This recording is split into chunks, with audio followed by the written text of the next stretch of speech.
வணக்கம் and welcome நண்பா. இன்றைக்கான பதிவு என்னென்னு பார்த்தீங்கன்னா, டிஎன்பிசியில் ரிப்பீட்டடாக அந்த கொஸ்டின் கேட்குறத பற்றி தான் நம்ம அந்த ஒரு 5 கொஸ்டின் எடுத்திருக்கோம். அந்த வீடியோ கடைசி வரையும் பாருங்கள். அதாவது பொன்னியின் செல்வன் கதையை எழுதியவர் யார் என்று கேட்பாங்க, அடிக்கடி கேட்பாங்க. படிச்சிருந்தீங்கன்னா கல்கின்னு போட்டுருவீங்க. ஆனால் இங்கே ஆப்ஷன் என்ன கொடுப்பான், மணிரத்னத்தையும் கொடுத்து வைப்பான். ஏன்னா அந்த படம் ரிலீஸ் ஆச்சு பார்த்தீங்களா, பொன்னியின் செல்வன் பாகம் 1 பாகம் 2. ஸோ அதனால் இவன் கொடுத்து வைப்பான். ஏன்னா மணிரத்னம் போட்டிங்கன்னா உங்கள் வேலை போயிடும், உங்கள் மார்க்கு போகிறது வேலை போயிடும். ஸோ இதற்கான விடை என்னென்னு பார்த்தீங்கன்னா, கல்கி அவர்கள் தான் இதுக்கு சரியான விடை. ஸோ பொன்னியின் செல்வன் கதையின் ஆசிரியர் யாருன்னு கேட்டாங்கன்னா கல்கி. 2-3 வாட்டி கூட நான் வச்சுக்கோங்க, விடை கல்கி. ஆளுடைய நம்பி எனப்படுபவர் யாருன்னு கேட்பாங்க கண்டிப்பாக. ஏன்னா நான் இதுக்கு ஒரு ஷார்ட்கட் ட்ரிக் சொல்கிறேன். சுந்தரை நம்பி நான் ஏமாற்றிட்டேன் அப்படின்னு நான் வச்சுக்கோங்க. அப்போ சுந்தரர் தான் ஆன்சர்.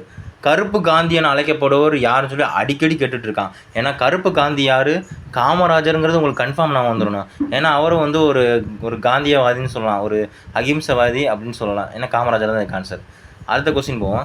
கவி சக்கரவர்த்தி எனப்படுபவர் யாருன்னு சொல்லி கேட்டுக்கிட்டே இருக்காங்க. நீங்கள் கவி சக்கரவர்த்தினா கம்பர் நீங்கள் சொல்லிடுவீங்க. அப்படி சொல்லக்கூடாது, அது தப்பு. கம்பர் வரவே வராது.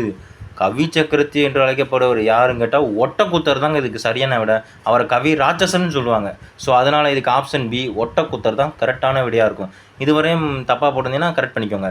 அடுத்த கொஸ்டின் போவோம். சுப்புரத்தின தாசம் என அழைக்கப்படுபவர் யாருன்னு சொல்லி அடிக்கடி கேட்டுக்கிட்டே இருக்கிறாங்க. அது கொஸ்டின். இது பார்த்தீங்கன்னா நம்ம நினைப்போம், ஒரு சுப்பிரமணியா இருக்குமோ பாரதிதாசனாக இருக்குமோ அப்படின்னு நினச்சி நீங்கள் போட்டுருங்க. அதில் ஆப்ஷன் கொடுப்பான், பாரதியாரையும் கொடுப்பான் பாரதிதாசனையும் கொடுப்பான். 2 கொஸ்டினுமே ஆப்ஷனில் கொடுப்பான். நம்ம தப்பு பண்ணணுங்கிறக்காண்டியே கொடுப்பாங்க. ஆனால் இதுக்கு ஆன்சர் சுரதா தான். சுப்புரத்தின தாசம் என்று அழைக்கப்படுவர் யாருன்னு கேட்டால் சுரதா. 2-3 வாட்டி கூட நீங்கள் படிங்க, ஒன்றும் பிரச்சனையே கிடையாது.